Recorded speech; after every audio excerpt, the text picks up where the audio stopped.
Then privacy के अंदर ये जो मोर सिक्योरिटी, स्क्रॉल डाउन करके नीचे आओगे तो यहाँ पे आपको सिक्योरिटी एंड प्राइवेसी के नाम से एक ऑप्शन दिखाई देगा।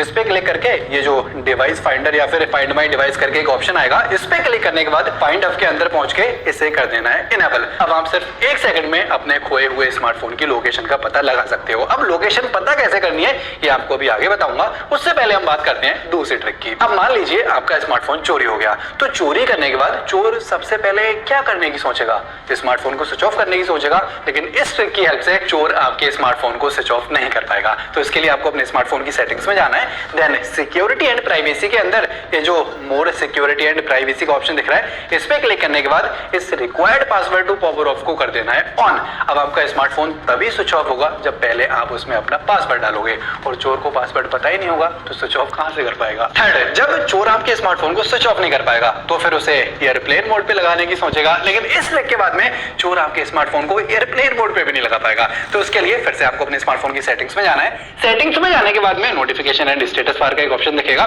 इसके अंदर ये जो swipe down on lock screen का ऑप्शन दिख रहा है, इसे कर देना है ऑफ। अब फोन लॉक होने पर कोई भी आपके स्मार्टफोन का जो कंट्रोल है, जो नोटिफिकेशन पैनल है, उसे स्वाइप डाउन नहीं कर पाएगा।